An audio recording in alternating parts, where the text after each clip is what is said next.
পাকা তালের সিজনে আপনারা বাড়িতে পাকা তালের বাটি ভাপা রেসিপিটা বানিয়ে দেখতে পারেন। খেতে অসম্ভব আর দেখতে অতুলনীয়। কি বলবো, আপনারা বাড়িতে না বানিয়ে খেলে বুঝতেই পারবেন না। এতটাই নরম স্পঞ্জি হয়, মুখে দেওয়ার সঙ্গে সঙ্গে মিলিয়ে যাবে। নমস্কার বন্ধুরা, মালবিকা কিচেন উইথ ভিলেজ ফুডে আপনাদের সবাইকে স্বাগত জানাই। আজ আমি আপনাদের সঙ্গে শেয়ার করব বর্ষার দিনে তালের বাটি ভাপা রেসিপি। খুবই সুন্দর হয়, হাতে গোনা কয়েকটি উপকরণ দিয়েই আপনারা ঝটপট বানিয়ে নিতে পারবেন এই রেসিপিটি। প্রথম থেকে শেষ পর্যন্ত দেখতে থাকুন ভিডিওটি। আজ আমি রান্নাঘরে সরাসরি তালের পিউরি নিয়ে চলে এসেছি। আর আগের দিন আমি তালেরই রেসিপি করেছিলাম, সেখান থেকে পিউরি এক্সট্রা হতে আমি ফ্রিজের মধ্যে রেখে দিয়েছিলাম।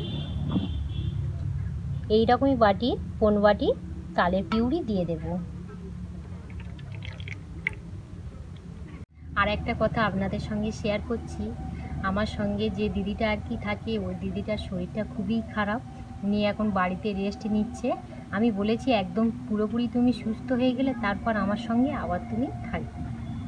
পরিমাণ মতো লবণ দিয়ে দেব।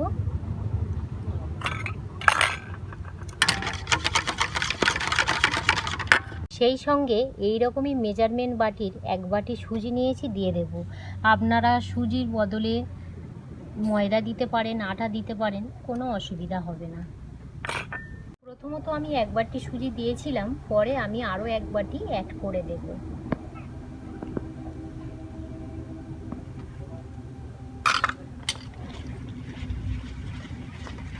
দিয়ে দেব চালের গুঁড়ো, চা চামচে 3 চামচ দিয়ে দেব।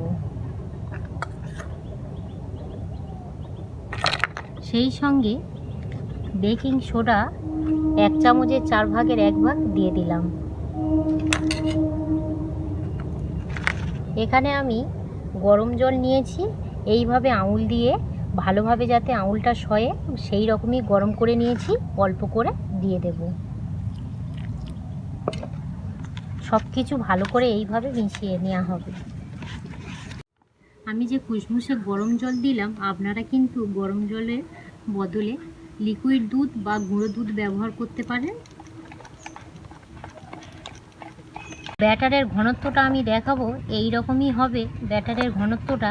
আর এখানে আমি গরম জল নিয়েছিলাম এই রকমই কাপের 1 কাপ। এই দেখুন একদমই অল্প পড়ে আছে। জলের পরিমাণটাও দেখিয়ে নিলাম যাতে আপনাদের বানাতে খুবই সুবিধা হবে। এবার আমি এই ব্যাটারটা আধ ঘন্টা রেস্টে রেখে দেব, কারণ সুজি দিয়ে আছে খুব সুন্দরভাবে ফুলবে। ব্যাটারটা যে সময়ে রেস্টে রেখেছি সেই সময়ে হাতের কাজ একটা সেরে নেব। বাটি ভাপার পুরটা বানিয়ে নেব। উনানের মধ্যে একটা কড়া বসিয়ে দেব, গরম হয়ে গেছে। প্রথমত চিনির একটা ক্যারামেল বানিয়ে নেব।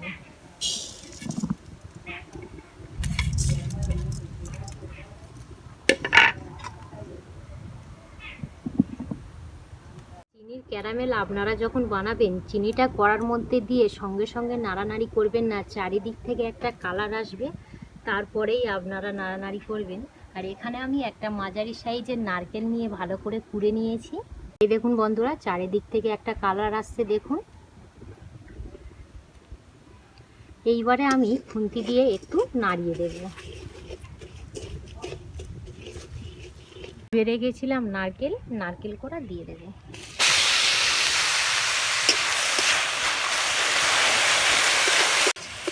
কালারটা শুধু দেখুন, গুড়ের কালারটা দেখুন। আপনাদের কাছে যদি গুড় থাকে তাহলে এক্সট্রা করে আর চিনির ক্যারামেল বানাতে হবে না। আমার কাছে এই মুহূর্তে গুড় নেই বলে আমি চিনির ক্যারামেল বানিয়ে পুরটা বানিয়ে নিলাম। খেতে অসম্ভব ভালো লাগে এইভাবে যদি কালারটা আসে পুরের মধ্যে। এবার নামিয়ে নেব। পুরটা আপনারা খুব একটা ঝরঝরে করবেন না, একটু রসালো অবস্থায় নামাবেন, খেতে ভালো লাগবে।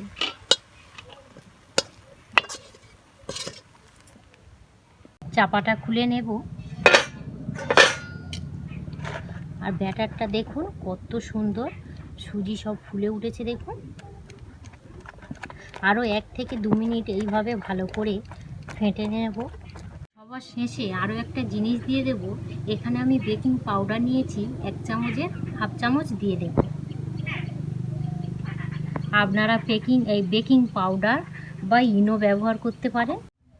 বেকিং পাউডার দিয়ে 1 থেকে 2 মিনিট আরও ভালো করে মিশিয়ে নেব। আর বেকিং পাউডারটা আপনারা ব্যাটারটা রেস্টে রাখার পরেই দিয়ে দেবেন।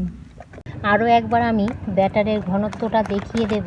এই দেখুন, এই রকমই ঘনত্ব থাকবে, খুব পাতলা নয় আবার কিন্তু খুব গাঢ় নয়। এখানে আমি 3টে বাটি নিয়েছি, 2টো বাটি একই মাপে একই সাইজে, আর একটা বাটি আমি অন্য নিয়েছি। অসুবিধা কিছু নেই, আপনারা 3টে বাটি 3 রকম নিতে পারেন। বাটির মধ্যে 1 থেকে 2 ফোঁটা সাদা তেল দিয়ে দেব।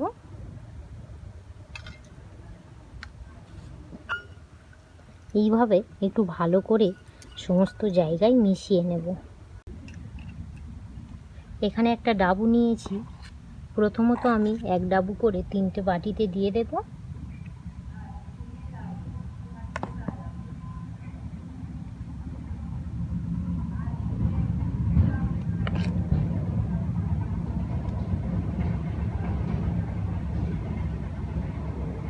ডাবু করে দিয়েছি, এবার 3টে বাটি এইভাবে একটু ঝাঁকিয়ে নেব।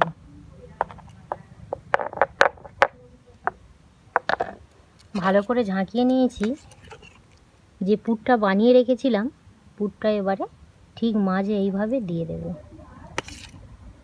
এই বাটি ভাপা পিঠে পুরের পরিমাণটা একটু বেশি পড়লে খেতে ভালো লাগে, তাই আমি একটু বেশি করেই দিয়ে দিলাম।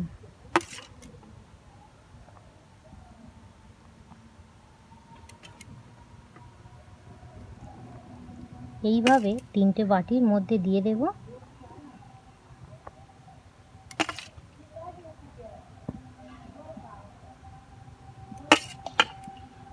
পুর 3টে বাটিতে দিয়ে দিয়েছি। আবারও আমি উপর দিয়ে এইভাবে ব্যাটার দিয়ে দেব।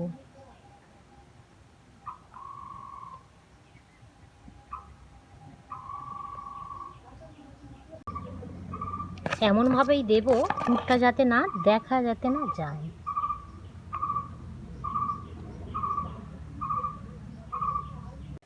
বাটিগুলো আরও একবার আমি ভালো করে ঝাঁকিয়ে নেব। যদি কোনো জায়গা আর কি হাওয়া বাতাস ঢুকে যায় তাহলে খুব সুন্দরভাবে বেরিয়ে যাবে। এখানে আমি কিশমিশ নিয়েছি, এবার একটু আমি সাজিয়ে দিয়ে দেব।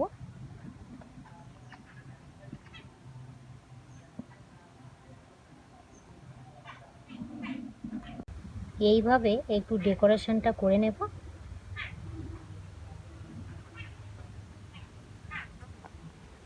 এইভাবে করলে কি হয়, দেখতে ভালো লাগে এই বাটি ভাপা পিঠেগুলো। 3টে বাটি খুব সুন্দর করে সাজিয়ে নিয়েছি কিশমিশ দিয়ে। বাটিটা কিভাবে সাজিয়েছি বলে দিই। প্রথমত আমি 1 ডাবু ব্যাটার দিয়েছিলাম, তারপরে পুরটা দিয়েছি, আবার 1 ডাবু আমি ব্যাটার দিয়েছি।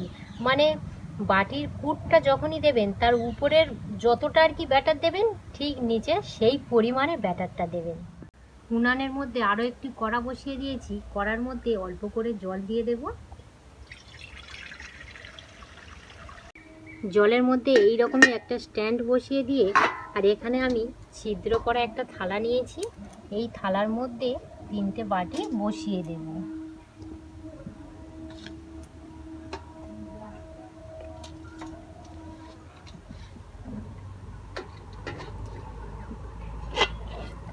চাপা দিয়ে আমি 20 মিনিট একদম লো টু মিডিয়াম আঁচে ভাজিয়ে নেব। 20 মিনিটের মতো মিডিয়াম আঁচে জাল করে নিয়েছি, এবার চাপাটা খুলে নেব।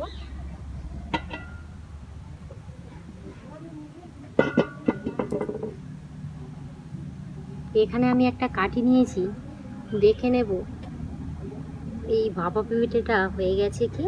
এই দেখুন, কাঠির গায়ে কিন্তু কিছুই লাগছে না। প্রত্যেকটাই বাটিতে আমি এইভাবে করে দেখে নেব।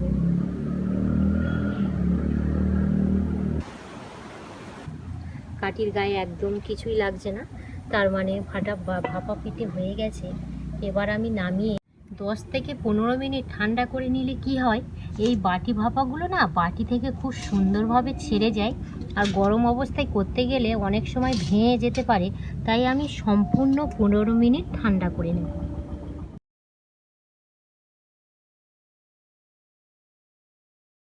এই দেখুন বন্ধুরা, 3টে বাটি ভাপা পিঠে কত সুন্দর হয়েছে শুধু দেখুন। মানে কি বলবো, আমি ভাবছি যে এই ভাপা পিঠেটা খাবো না ঘরেতে সাজিয়ে রাখবো, এত সুন্দর আর কি হয়েছে। মানে হাতে নিচ্ছি, এতটাই ভালো লাগছে কি বলবো আর কি। এখানে একটা ছুরি নিয়েছি, একটা কেটে আমি দেখাবো।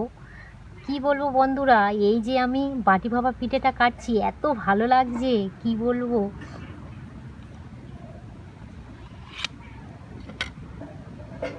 এই দেখুন বন্ধুরা, আমি প্রথমত বলেছিলাম এই বাটি ভাপা পিঠেটা পুর আপনারা যত বেশি দেবেন খেতে অসম্ভব মজার লাগে। পুরটা দেখুন, এই দেখুন আমি একদম পুরো মানে বোঝাই করে দিয়েছিলাম। কত সুন্দর লাগছে দেখুন, স্পঞ্জি হয়েছে আর জালিদার হয়েছে দেখুন, এই দেখুন।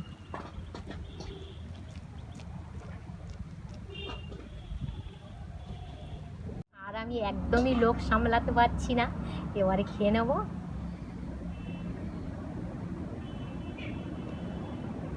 বন্ধুরা, এই বাটি ভাপা পিঠে এত সুন্দর খেতে লেগেছে, আমি বানিয়েছি বলে বলছি না। আপনারা এই বর্ষাকালে পাকা তাল দিয়ে বিভিন্ন রকমের রেসিপি বানিয়ে খান। একবার অন্তত আমার এই রেসিপি দেখে আপনারা বাড়িতে ট্রাই করবেন। ভালো লাগলে অবশ্যই মতামত করে জানাবেন।